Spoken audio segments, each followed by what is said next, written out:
Il est l'heure du journal sur la télévision togolaise. Madame, Monsieur, bonsoir. Et voici les grandes articulations de cette édition. Le nouvel ambassadeur près de la République togolaise de l'ordre souverain militaire hospitalier de Malte, Éric Desroux, a présenté ses lettres de créance au chef de l'État ce mercredi lors d'une audience que lui a accordé le président de la République. Et cette organisation basée à Rome mène des actions humanitaires à découvrir dans ce journal. Les acteurs de CARA impliqués dans la mise en œuvre de School Assure étaient en séance de travail cette semaine. Ils découvrent cette assurance maladie pour les élèves et ses composantes. Et puis le Togo a battu le Cameroun à la fin du tournoi de tennis ITF 4 des moins de 16 et 14 ans d'Afrique de l'Ouest et centrale. Score final de 7-0. Voilà pour les titres. Une fois encore, bonsoir. L'ordre souverain militaire hospitalier de Malte a désormais son représentant auprès de la République togolaise. L'ambassadeur Éric Desroux a présenté ce matin ses lettres de créance lors d'une audience que lui a accordé le chef de l'État, Faure Gnassingbé. Cette organisation basée à Rome mène des actions humanitaires dans le domaine de la santé surtout et pour la lutte contre la pauvreté. Avec le chef de l'État, le nouveau diplomate a évoqué la coopération qui lie son organisation au Togo depuis 1973. Nous écoutons l'ambassadeur Desroux au micro de Arnaud Kilou. Je venais voir le chef de l'État togolais pour lui remettre mes lettres de créance en tant que nouvel ambassadeur de l'ordre souverain de Malte. Vous savez que l'ordre souverain de Malte est une entité de droit international très ancienne. Nous sommes un très vieille structure qui a plus de 900 ans et notre vocation est de venir en aide aux plus pauvres et aux malades. Nous avons donc ici au Togo l'hôpital de Lavagnon, qui est un hôpital qui est pris en charge avec les pouvoirs publics togolais par l'ordre de Malte, et également nous soutenons à travers tout le pays, de Palimé jusqu'à Dapahan, 7 dispensaires. Et Madame Claire Durand, qui est à côté de moi, ma première conseillère, et s'occupe directement sur le plan diplomatique de ces actions de l'ordre de Malte au Togo. Eh bien, nous avons avec le président qui est très attentif aux problèmes de santé. Vous savez qu'aujourd'hui, la santé et l'éducation sont les deux piliers sur lesquels repose la croissance. Et donc, le président, nous lui avons fait part de projets que nous avions, des projets de coopération en particulier à développer. Et également, nous avons envisagé de nous rendre peut-être ensemble à l'hôpital de Lavagnon, auquel il s'est rendu il n'y a pas très longtemps, pour voir un petit peu comment nous pourrions encore aller plus loin dans ces projets. Nous poursuivons dans cette édition notre série de dossiers au 3e jour des journées portes ouvertes du ministère de l'Agriculture, de l'Élevage et de l'Hydraulique. Sur le site, on y trouve beaucoup d'entrepreneurs appuyés par le département et des services qui travaillent en collaboration avec eux. L'Institut togolais de recherche agronomique ITRA a pour mission justement d'accompagner le monde agricole dans son développement. Depuis l'an dernier, il est chargé d'établir la carte nationale de fertilité des sols. Comment se déroule alors l'élaboration de cette carte qui est à sa phase pilote et quels sont les avantages dont elle regorge? Les réponses avec Lucky Azi. Au fil des ans, les sols cultivables au Togo connaissent une dégradation due à l'exploitation abusive de ces espaces et à la mauvaise utilisation des engrais chimiques pour les enrichir. Les tendances depuis 20 ans, comparées par les experts du domaine, révèlent que les zones où la dégradation était de 0% enregistrent aujourd'hui une dégradation dégradation très élevée à l'instar de la région des Plateaux et de la région centrale. C'est ce qui a d'ailleurs amené le gouvernement à aller vers l'élaboration d'une carte nationale de la fertilité des sols. Nous avions fait le tour de 5 régions du Togo. La région des Savanes, la Kara, la centrale, les plateaux et la maritime.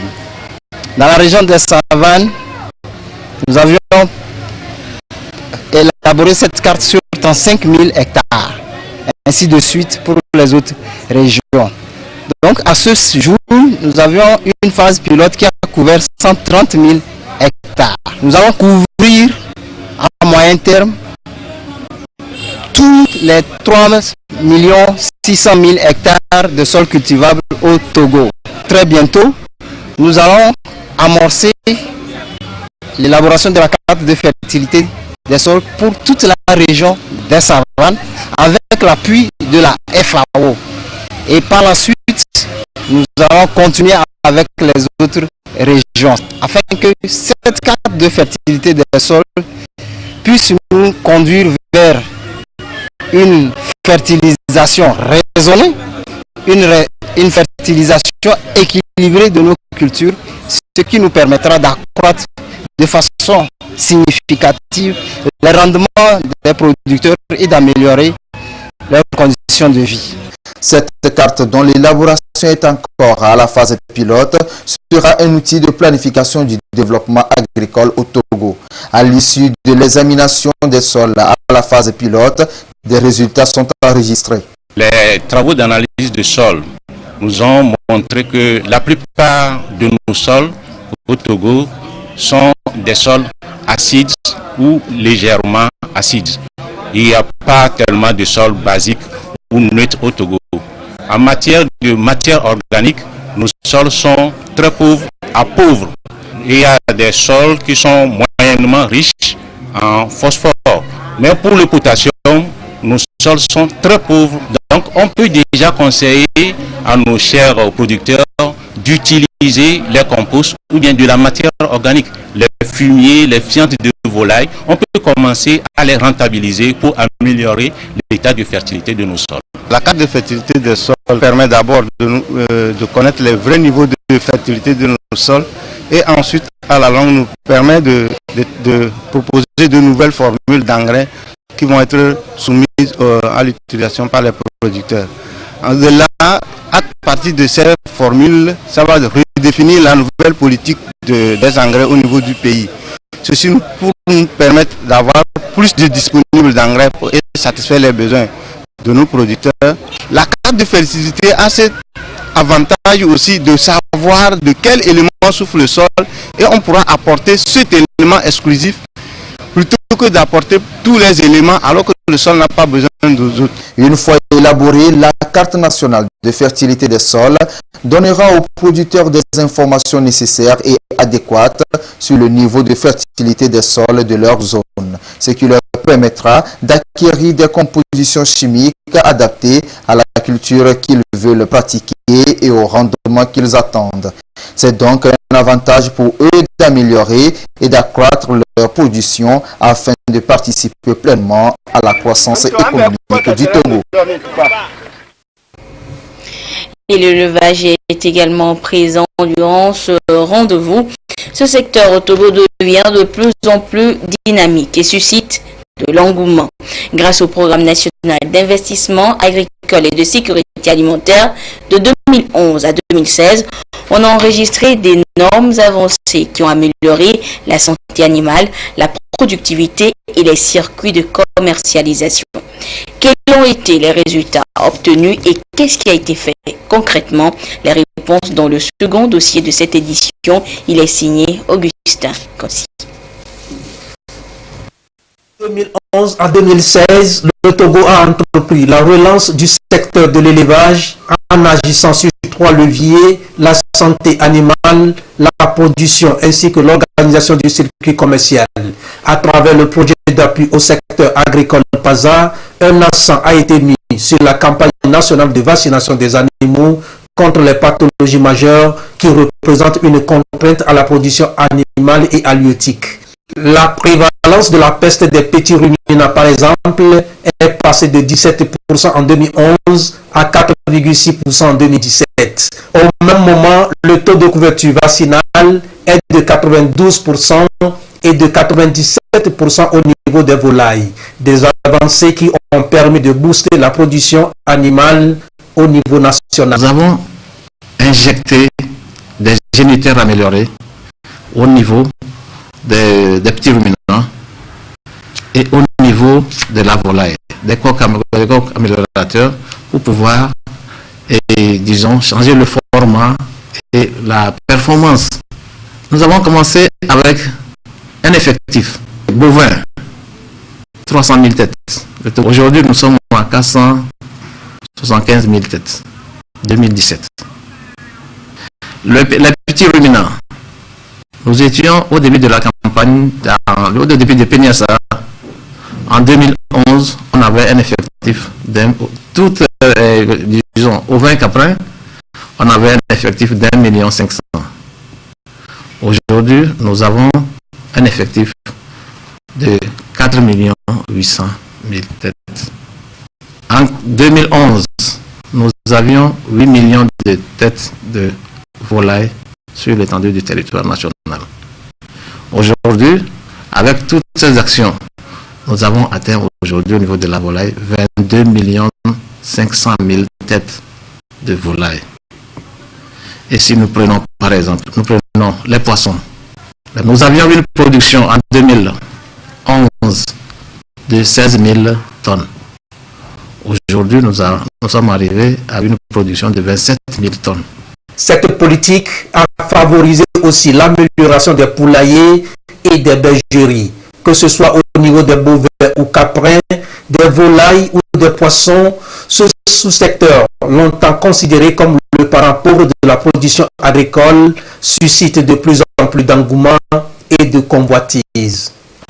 Nous avons travaillé sur le processus de formation des groupements, formation des coopératives qui puissent travailler et rentabiliser leur production pour pouvoir les rendre beaucoup plus compétitifs.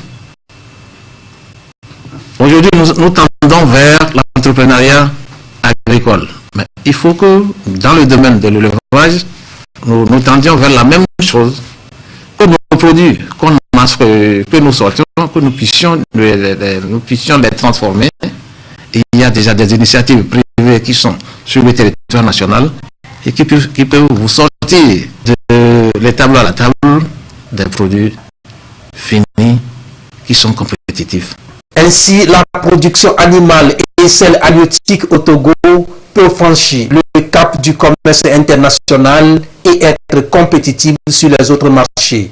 Mais reste que le pays soit d'abord certifié indemne des pathologies animales majeures par l'Organisation mondiale de la santé. Je vous le disais en titre, les acteurs de la région de la Kara impliqués dans la mise en œuvre de School Assure ou encore assurance maladie pour les élèves ont eu une séance de travail avec une délégation interministérielle. Celle-ci est allée les entretenir davantage sur le fonctionnement de cette assurance santé initiée par le gouvernement togolais. Les précisions depuis Kara de Nestor Mozo. Démarrer à la rentrée scolaire, School Assure, cette assurance qui prend en charge les élèves des établissements primaires et secondaires du Togo, peine à être réelle sur le terrain. La cause est à rechercher dans la méconnaissance des procédures, raison pour laquelle une délégation interministérielle est entournée dans les différentes régions économiques à la rencontre des acteurs chargés d'exécuter cette politique au niveau local pour mettre à leur disposition les informations nécessaires. Qu'est-ce que nous attendons des participants à cet atelier? Les DPS, les directeurs préfectoraux de la santé, vont avoir les bonnes connaissances de School Assure, le mécanisme d'utilisation, le mécanisme de remboursement et de ce fait vont aller dans leur district sanitaire, rassembler tous les responsables des formations sanitaires pour les former à l'utilisation des outils. Alors, une fois que ce message passe bien, ils vont aider les responsables des écoles pour que chaque fois qu'un élève tombe malade, il ne faudra plus attendre. Les parents n'auront plus de soucis à amener leurs enfants qui sont à l'école dans les formations sanitaires parce que ces enfants sont déjà dotés d'ailleurs d'un numéro d'identification et ces numéros d'identification vont être utilisés par les responsables des formations sanitaires pour donner les soins donc à ces enfants. Cette assurance, c'est un projet gouvernemental qui rentre dans le cadre du mandat social du chef de l'État. Kara est la deuxième étape de ces rencontres d'information après Dapaon. Pour sa première année d'expérimentation, le gouvernement a prévu que le produit Scholasure couvre environ 2 millions d'élèves des établissements scolaires publics du Togo. Direction maintenant Nampoche, puis Taniro, où un centre social et un bâtiment scolaire viennent d'être inaugurés, fruit donc des réalisations des ONG autrichiennes et allemandes pour soulager les populations de ces milieux défavorisés. Et ces deux localités sont situées dans la préfecture de Dankpen. Nous retrouvons Nestor Mozo sur place. Les élèves de l'école primaire publique de Tananiro, dans le canton de Bapuré, dans la préfecture de Dankpen, connaissent depuis quelques mois une nette amélioration de leurs conditions d'études. Ils ont quitté les appartements pour un bâtiment. Le bâtiment leur a été remis officiellement avec cette cérémonie à laquelle ont participé les autorités locales et les donateurs. La construction du bâtiment, des latrines, du forage et l'ameublement ont coûté 25 millions de francs CFA. Œuvre des ONG Red Charity d'Autriche et Togo Neue Horizon ou Togo Nouvel Horizon basé en Allemagne. Togo Nouvel Horizon qui a aussi mis la main à la poche pour la construction de l'unité de soins périphériques de Nampoche, toujours dans la préfecture de Dankpen. Un bloc technique et administratif comprenant des bureaux, des salles de consultation, de soins et d'accouchement, un laboratoire, une pharmacie, un magasin, un logement du personnel, un forage et des appartements. Le tout pour une valeur de 135 millions de francs CFA. Voilà décrit le centre médico-social de Nampoche qui est ouvert à partir de cette cérémonie aux populations. On a constaté qu'il y a eu donc la mortalité assez élevée ici des enfants parce que les femmes accouchent à la maison ou ne viennent pas aux consultations prénatales. Donc, et compte tenu de la bonne collaboration avec les chefs, on s'est décidé donc de venir ici aider cette population un peu isolée. À la base de ces réalisations se trouve un fils du milieu, un des représentants de la préfecture de Dankpen à l'Assemblée nationale. C'est lui qui a su nouer les relations. Le rôle du député à l'Assemblée nationale togolaise n'est pas seulement de légiférer, contrôler les actions du gouvernement, mais aussi c'est de revenir à la base, écouter les populations.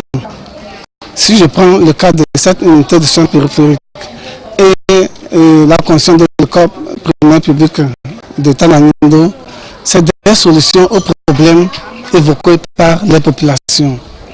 Depuis 2013 jusqu'à ce jour, environ 5 ans, nous avions le fait de revenir à la base, les écouter et avoir des relations avec les partenaires, surtout l'Allemand. Nous avions à réaliser au total 13 bâtiments scolaires bien équipés, construits 4 centres de santé, tels que le cas de Nampoche, une unité de soins périphériques, et également réaliser 13 forages. Les donateurs ont annoncé que du matériel est en cours d'acheminement pour équiper l'unité de soins périphériques de Nampoche. Dans 2 mois, ce sera chose faite, ont-ils affirmé. Quant aux autorités de Dankpen, elles ont témoigné la gratitude des populations bénéficiaires aux donateurs. Les différentes actions contribuent énormément à soulager ces populations, ont-elles souligné. Direction maintenant Palimé, où les acteurs et partenaires de la DOSI, la délégation à l'organisation du secteur informel sont en renforcement de capacité. Une rencontre pour permettre aux mutualistes de mieux souscrire aux produits et services que leur offre la DOSI. Le compte rendu avec Ekui Salah. Le secteur informel occupe 80% de la population et contribue, selon les statistiques, à 40% du PIB. La DOSI, délégation à l'organisation du secteur informel, opérationnelle depuis 2009, accompagne les acteurs de ce secteur à travers plusieurs initiatives. Un accompagnement dont bénéficient ici ces mutualistes de la région des Plateaux à cette session de formation axée sur l'entrepreneuriat. Au total, 8 modules subdivisés en 3 parties seront développés. La première partie, c'est la recherche d'une idée de création d'entreprise. La deuxième partie, elle concernera la création d'une entreprise. Et après, on aura à faire quoi? À apprendre au mutualisme comment on crée une entreprise et quels sont les tenants et les aboutissants dans la création d'une entreprise.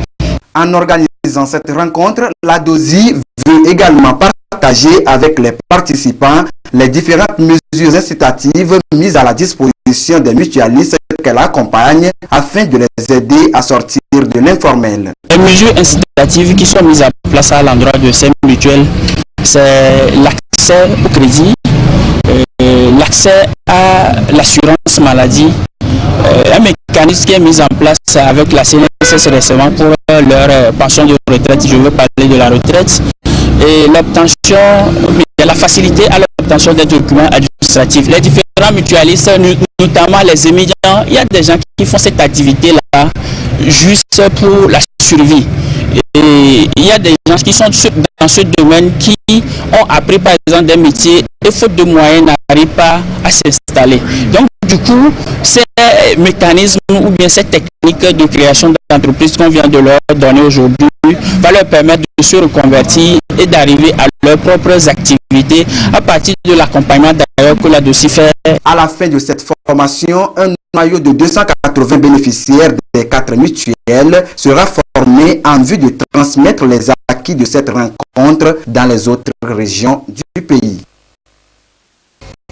À retenir dans l'actualité à l'étranger, ce non-lieu prononcé par le parquet de Paris pour les soldats français accusés de viol en Centrafrique. Les juges d'instruction estiment qu'on ne pouvait pas exclure que des abus ont été commis, mais que les éléments recueillis ne permettaient pas de prouver la culpabilité des militaires.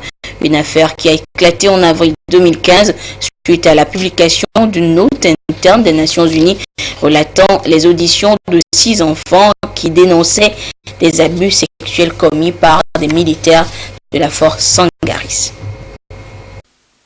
Éternise la réputation de l'armée française. C'est le journal Le Guardian qui révèle l'affaire au printemps 2015. Le quotidien britannique fait état d'une note interne de l'ONU. Dans ce document se trouvent les auditions de garçons âgés de 9 à 13 ans. Les enfants accusent les militaires d'avoir abusé d'eux en échange de nourriture entre décembre 2013 et juin 2014. Les faits se seraient déroulés dans un camp de déplacés près de Bangui.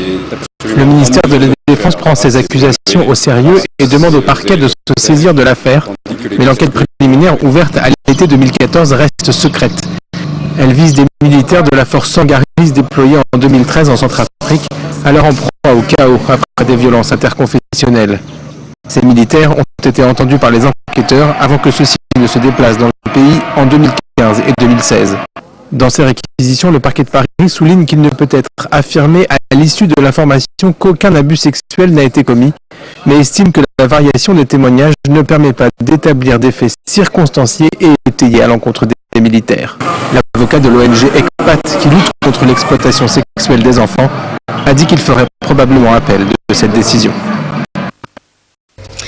Donald Trump devrait rester en bonne santé jusqu'à la fin de son mandat à la tête des États-Unis. C'est ce qu'a confirmé le médecin de la Maison-Blanche après la première visite médicale du président américain. Seul bémol, son poids.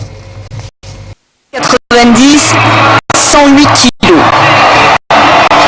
Le médecin de la Maison-Blanche partageait mardi avec les journalistes le bilan de santé du 45e président des États-Unis. Donald Trump jouit de tous les bénéfices dus à une vie d'abstinence de tabac et d'alcool. Nous avons discuté de régime, sport et perte de poids. On apprend donc aussi que le président souhaite perdre entre 4 et 7 kilos, mais dispose de beaucoup d'énergie et d'endurance. Dans la salle, certains journalistes tentent de faire contrepoids. Pouvez-vous m'expliquer comment une personne qui se nourrit de McDo, boit du coca, ne fait jamais d'exercice, peut être en aussi bonne santé que vous le dites? Je ne sais pas, on appelle ça la génétique. Il y a des gens qui possèdent d'excellents gènes. D'excellents gènes donc, mais aussi aucun indice de troubles cognitifs, assure son médecin. Ce dernier a procédé à 4 heures d'examen vendredi dernier et précise qu'il a fait ses tests cognitifs à la demande du président. La santé mentale du président est intacte. Vous pensez qu'il peut assurer pleinement ses fonctions? Absolument. Il va pouvoir assumer ses fonctions jusqu'à la fin de son mandat. Il pourrait même en assurer un second s'il est élu. Façon de faire taire les interrogations sur les capacités mentales de Donald Trump, relancées régulièrement par ses tweets rageurs, ses propos vulgaires, mais aussi par le récent livre polémique du journaliste Michael Wolff. Un portrait au vitriol qui assure que même l'entourage du milliardaire doute de sa capacité à assurer ses fonctions. Donald Trump, lui, en tout cas, ne doute de rien. Le président des États-Unis a assuré sur Twitter posséder 2 atouts, sa stabilité mentale et sa haute intelligence, tout en se qualifiant, je cite, de génie stable.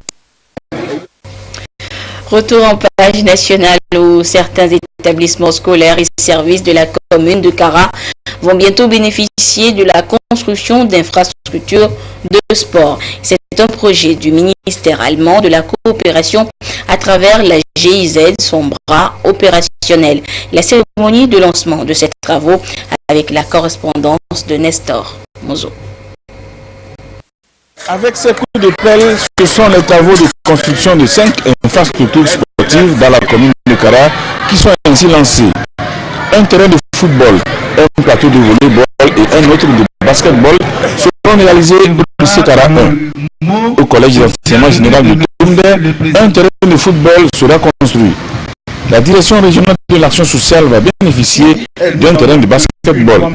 Ces infrastructures qui seront mises en place constituent un volet du programme ProSport, un programme conçu par le ministère fédéral allemand de la coopération et que pilote la GIZ, son service sur place au Togo.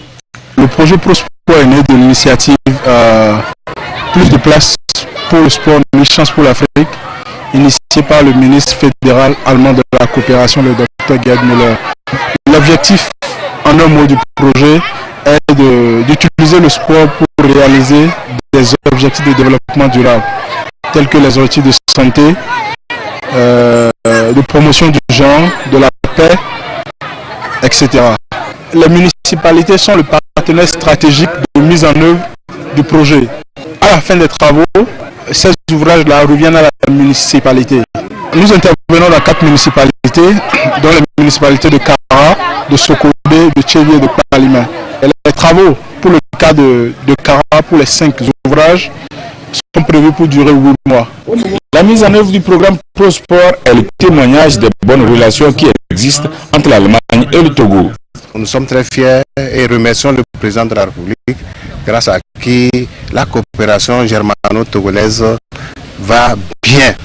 Et aujourd'hui, nous profitons de cette bonne collaboration entre le Togo et l'Allemagne. Ça va permettre à nos apprenants, nos élèves, de s'épanouir sur le plan physique et de développer à eux les talents.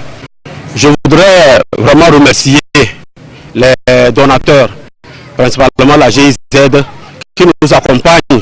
Et nous invitons aussi d'autres bonnes volontés d'accompagner la GIZ dans ce cadre du développement. Le projet ProSport est subdivisé en 3 grandes composantes. La première composante est la construction et la réhabilitation des infrastructures sportives, la mise à disposition des équipements aux municipalités. Le deuxième volet du projet consiste à renforcer les capacités locales en matière de gestion et de réparation des infrastructures sportives. Le dernier volet est relatif à la formation intégrée à la promotion des activités du sport pour le développement. À Lomé, l'entreprise sociale de marché comme ESMC ouvre ses portes au grand public depuis ce matin. Thème retenu pour ces 3 jours, la technologie ESMC, MCNP, 4 activités de la production commune pour la réalisation effective des 17 objectifs de développement durable. Ouverte ce matin à Lomé, ces journées dites d'intégration ont pour objectif de mieux faire connaître les services de cette institution. Le compte rendu avec Carmen Madji à Capo.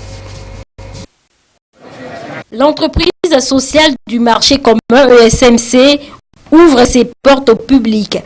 3 jours donc pour découvrir et mieux comprendre cette nouvelle organisation des affaires commerciales. Le concept est tout simple.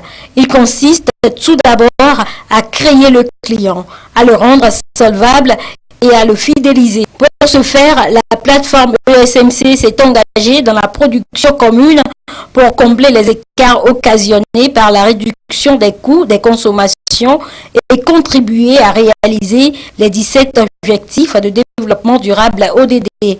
L'ESMC se traduit par 4 activités.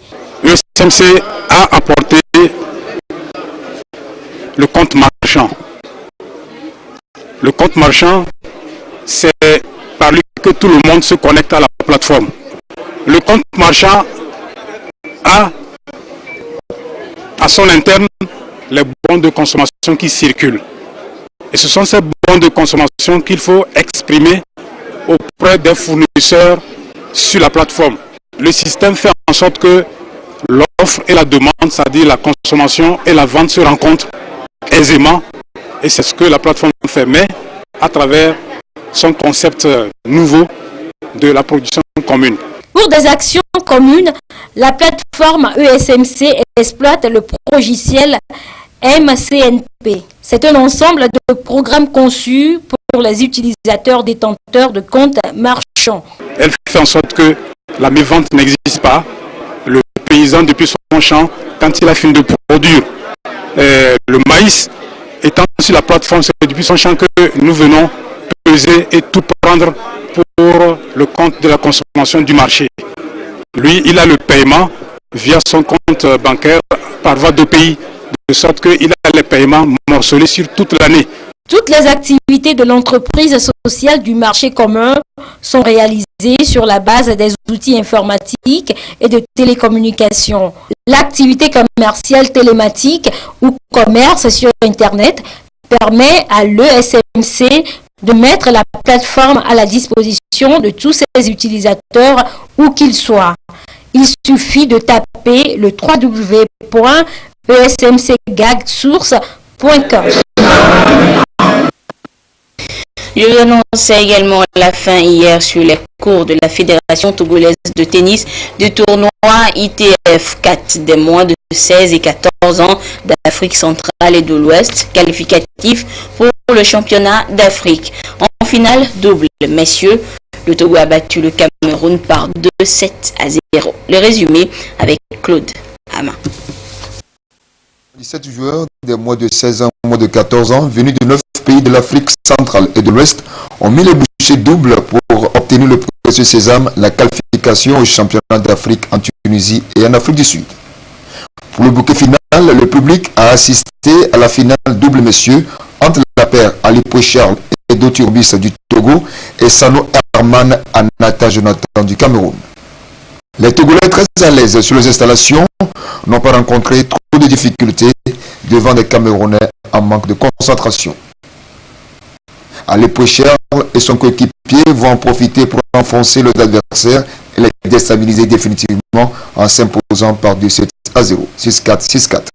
Se bat pour notre pays et on doit jouer, on doit se donner à fond. Et il m'a écouté et à la fin on est sorti vainqueur.